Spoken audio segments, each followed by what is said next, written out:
Ndabahaye ikaze nshuti banywanyi mubana natwe mu makuru n'ibiganiro dutambutsa kuri no muresha kuri yanyu mukunda cyane ya Isange TV imuresha kuri Rudende bashikiza amakuru n'ibiganiro biba bigezwe ko uyu ni umwanya w'amakuru mu Kirundi agezwe ko kuri ino saha. Ndabahaye ikaze ro makuru n'ibiganiro tugiye tubashikirize kuri ino saha n'amakuru menshi atandukanye haba muri politiki mu nkino mwiperereza mu gateka kazi na muntu mu makungu ndetse n'amakuru abari kuravugwa ijya nino mu kibano. Ndabahaye mwiriwe rero abandi nabo ndabahaye mwaramutse bivanye naho muherereye iri niteka no mureso ntangere byo gusubira kugwa yambo umwanyi wa Isange TV imbonesha kuri Rudende igushikiriza amakuru n'ibiganiro biba bigezweho kandi biba vyakorewe amatohoza. Reka rero ndabatere yambo mwese mudukurikira muri mu mihinga itandukanye na makuru agezweho kuri ino saha n'amakuru ari buze gushimikira ku ngingo nkuru zikurikira. Turanyarukira muri Republika Iharanira Intwaro Rusange ya Kongo aho umugwi witwaje ubwanjo M23 ubandanya usakiranya n'igisirikare ca leta ya Kongo FARDC ndetse nawo bavadikanyije guhangana n'uyu mugwi harimo ingabo z'u Burundi FDNB ndetse n'imigwi yitwaje ibigwanisho nka Wazalendo ndetse na FDLR.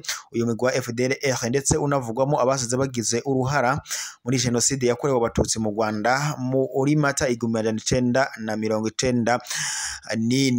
Kuri ubu rero imigwano yongeye kwaduka mu bice bitandukanye ngaha muri Republika Iharanira Intwaro Rusange ya Kongo, aho kuri ubu rero ingabo z'u Burundi FDNB arizo zigeramiwe cyane kuri ubu ngubu zikaba arizo ziriko ziraswa ko amasasu atandukanye.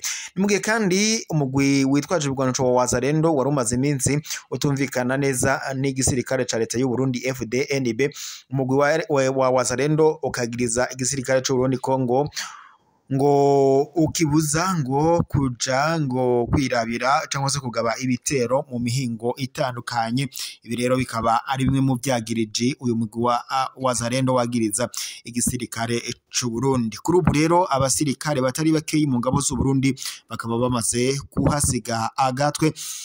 Nimugiye kandi ibi vyaramye biravugwa ko ingabo z'u Burundi FDNB zimerewe nabi muri Republika Iharanira Intwaro Rusange ya Kongo. Ingingo yamye ko iravugwa cane ngaha mu karere k'ibiyaga binini, bakibaza impamvu itera perezida w'u Burundi Evariste Ndayishimiye kuba abandanye yohereza ingabo muri Republika Iharanira Intwaro Rusange ya Kongo mu gihe zibandanya zihasiga ubuzima.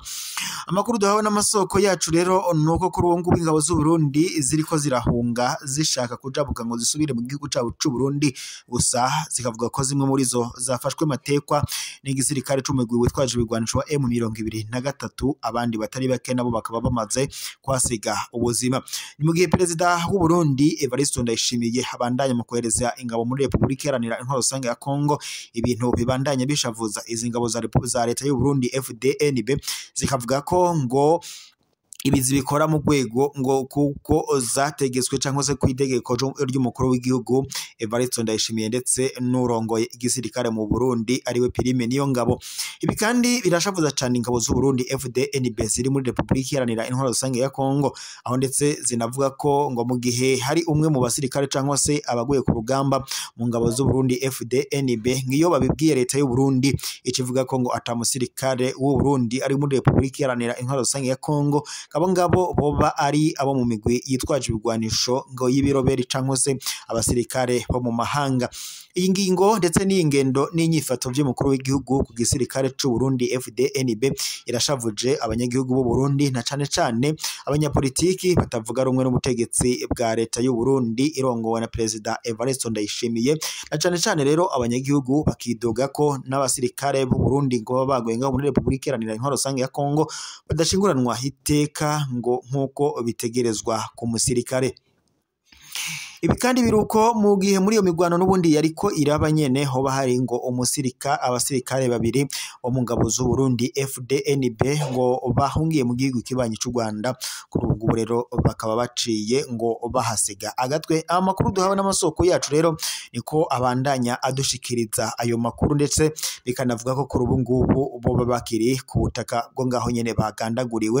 Ingabo zo mugwi witwaje ibigwanisho wa M23 rero zikaba zihaye isomo rikomeye igisirikare c'u Burundi FDNB nk'uko amakuru duhabwa n'amasoko yacu abandanya abidushikiriza ngaho muri Repubulika iharanira intwaro rusange ya Kongo. Mu yandi makuru kandi tuyabandanirije igitega kugira ngo ibiciro biherutse gushingwa ku bifungurwa 29 bikurikizwe ngo bitegerezwa guhera ku barimyi, mu gihe ubushikiranganje bw'ubudandaji buheruka gusohora ibiciro ku bifungurwa 29 mu isoko nkuru ya Gitega. Ibyo biciro ngo ntivyubahirijwe.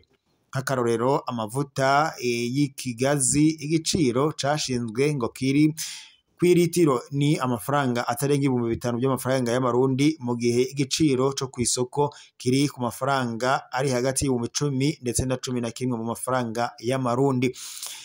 Ibiraya igiciro cashinzwe ku kiro kimwe ntikirenga amafaranga 1,800 mu mafaranga y'amarundi, mu gihe ku isoko ikiro kiriko kiragura amafaranga ari hagati y'2,000 ndetse n'2,200 y'amafaranga y'amarundi. Bamwe mu bacuruza bemeza ko ngo n'ivyo biciro batazi nuko byashinzwe. Ababizi nabo ngo bakavuga ko ivyo biciro ngo byo kubahirizwa bihereye ngo ku barimyi, kuko ngo babaguriye bizimbye ngo nabo baca baduza kugira ngo bashobore kunguka. Mu yandi makuru tuyabandanirije ku bivugwa ijya nino mu mugambwe CNDD FDD, umunyamabanga mukuru w'umugambwe CNDD FDD Nyeniteka Reverien Ndikuriyo akaba yateye iteka abakenyerarugamba, aho agira ati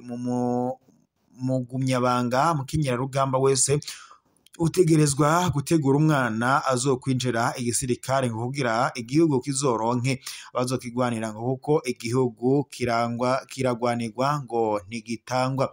Aka nakamo gaterwa n'umunyamabanga mukuru w'umugambwe CNDD FDD Nyeniteka Reverien Ndikuriyo, agira ati mukenyerarugamba ufise abana 3 utegerezwa gutegura umwana umwe azokwinjira igisirikare, kandi ako kamo katuraba twese.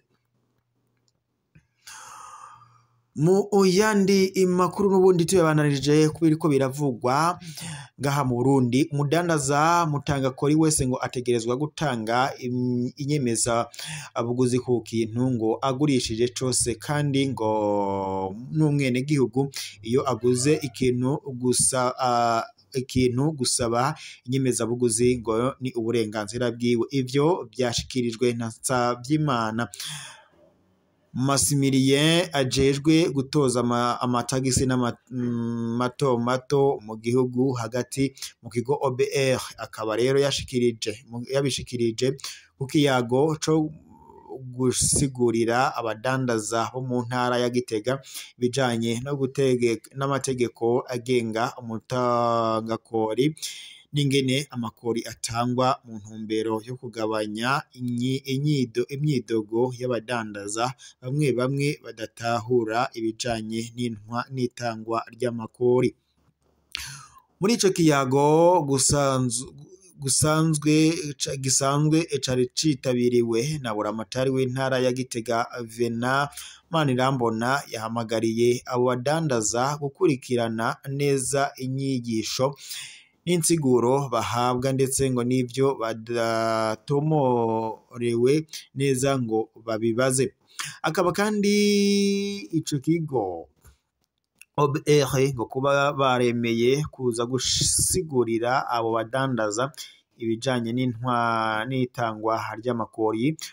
Musiguro zatanzwe abo badandaza barasiguriwe ingene batoza amatagisi n'ingene ngo bayaharura, ndetse n'igihe ngo baca amahadabu. Barasiguriwe kandi ko umudandaza mutangakori ategerezwa gutanga inyemezabuguzi fagitire. Iyo fagitire iyo agurishije ikintu akaba ariho nyene ngagomba kuyitanga. Abenegihugu bakaba nabo baribukijwe ko ngo gusaba inyemezabuguzi ari uburenganzira bwabo igihe cose baguze ikintu. Kucivugo ubunonotsi mu rwego rwo kwivuna abansi mu rw'Uburundi ni inkingi y'ukongereza inguvu z'umubiri mu gutsimbataza gufatana mu nda kugira ngo turangure neza umwuga wa gisirikare. Haraye rero huguruwe amahiganwa y'abasirikare y'imice itandukanye azomara iminsi 4. Ayo mahiganwa yatangujwe kuri uyu wa 8 Ndamukiza 2025 akaba yabereye ku kibuga ca Centre Komando kiri Igitega ku mugwa mukuru wa politike. Akaba rero yatewe iteka na Prime Niyongabo arongoye urwego rwo kwivuna abansi rw'Uburundi.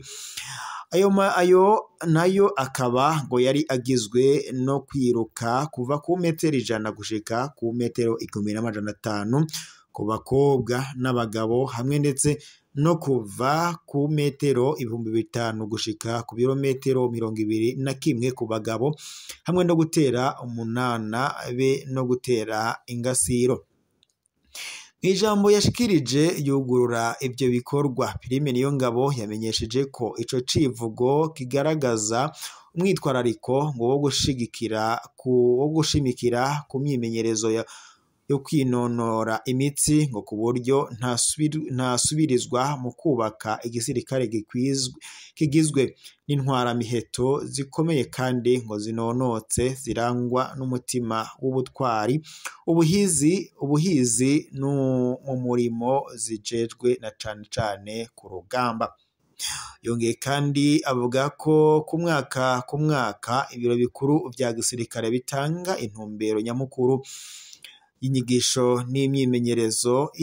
Ihangiro ngo yazo akaba ari uko ingabo z'u Burundi zaronka kandi zigatsimbataza ubumenyi n'ubuhinga mu mice itandukanye y'ibikorwa zisanzwe zikora kugira abagize urwego FDNB bose bashobore kurangura uko bikwiye umurimo igihugu cabashinze wo kugikingira bakemera ndetse no kugipfira. Kubera ko rero uwo murimo uhambaye cane, yanasabye abasirikare bose cane abarongoye abandi koko uwo murimo wabo inkoramutima kugira biteho inyigisho n'imyimenyerezo yabo barongoye baronse ubumenyi n'ubuhinga bikwiye maze bashobore kwitwararika bimwe mu biboneka ibikorwa byose byo gukingira Uburundi kugira umutekano w'igihugu wame ntaryo utsimbatazwa. Ayo mahiganwa yari yitabiriwe kandi n'amakambi y'abasirikare barwanira hasi, amakambi y'abasirikare barwanira mu mazi, amakambi y'abasirikare barwanira mu kirere ndetse n'amakambi y'abarurindisha ngabo, abasirikare bajejwe gucungera inzego z'igihugu hamwe ndetse n'ibigo by'amashuri ya gisirikare nk'uko amakuru duhabwa n'amasoko yacu habandanya abidushikiriza. Reka rero dusozerere ngaha, turaza gusubira mu makuru ari kuba agezwe ko mubandanye mukurikira amakuru n'ibiganiro dushikiriza kuri n'umunesha yanyu mukunda cyane ya Isange TV, imbonesha kuri Rudende gushikiriza amakuru n'ibiganiro biba byakorewe amatohoza kandi biba bigezwe ko. Ryari iteka n'umunezero ntangira byo kuba twari kumwe namwe mwanywanyi mubana natwe mu makuru n'ibiganiro dutambutse kuri n'umunesha yanyu mukunda cyane ya Isange TV, imbonesha yanyu mukunda cyane ibashikiriza amakuru n'ibiganiro biba byakorewe amatohoza. Mufyonde sabone ndetse na partage kugira muze muraba bamere ko n'amakuru n'ibiganiro tubashikiriza.